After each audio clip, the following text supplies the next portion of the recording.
for me, I've seen most polyamory as being like the flip side of a coin. One side's immature monogamy, the other side is polyamory. I mean, if you explore it, learn from it. Most people I've worked with have done that in their history. They don't regret it. They learn from it, but they've come to realize, I really want to go deep with one, especially the women. I want to go deep with one fully. The men are a little more reluctant.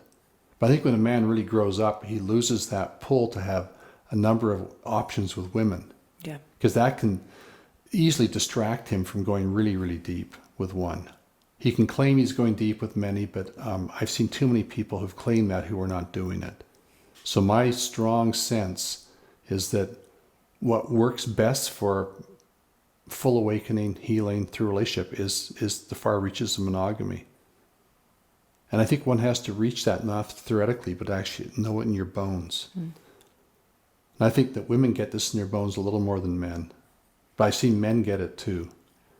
And then a man learns to take charge of his charge. He doesn't just assume because I feel some excitation toward another woman, this is all natural and healthy and I'll follow up on it a little bit. No.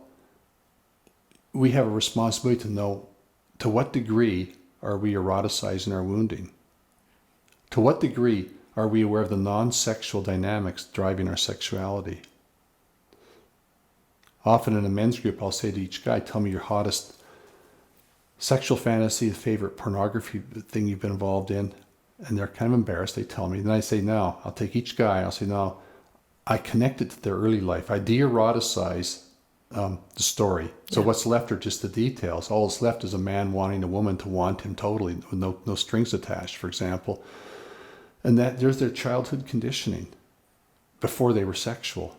Then they've eroticized it. I don't want to go into that right now, but they've eroticized it and they assume this is their normal adult sexuality. When in fact, this wounding that's been sexualized.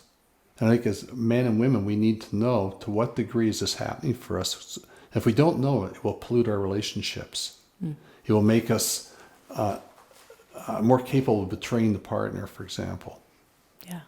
And it's not about being rigid or prudish or holding ourselves tight. It's more like, I want to know myself so well. I'm not going to leave my sexuality out of the inquiry. I want to know how my conditioning affected my sexuality.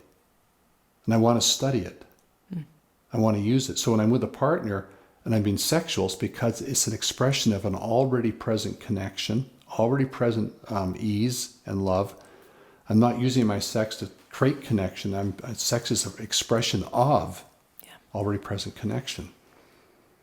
Yeah, and you talk about that as a means, to enhance sex life. It's not about like doing all these crazy things or practices. It's actually about what we've been talking about this whole time, about creating that connection. You actually don't have to do anything. There's no tantric rituals are needed. If you're already connected, already loose, already happy, and you trust the other person's safety, then magic can happen. It also can be mundane. It doesn't matter, but magic can happen because you're not saddling sex with an obligation to make you feel better or special or have some transcendent experience.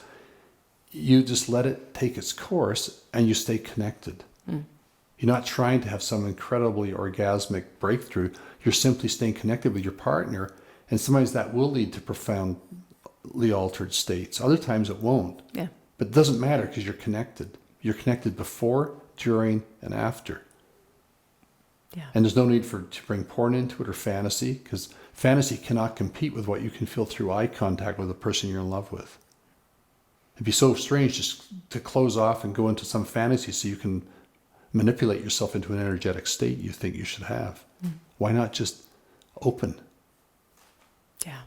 And again, the core of it is connection. I often say that the most powerful aphrodisiac is full out connection with the other person. That's really what we're all looking for and really craving. But we make it more difficult, and we detour, and we try and find it through different manipulations of our energy system. Yeah. It's actually very simple.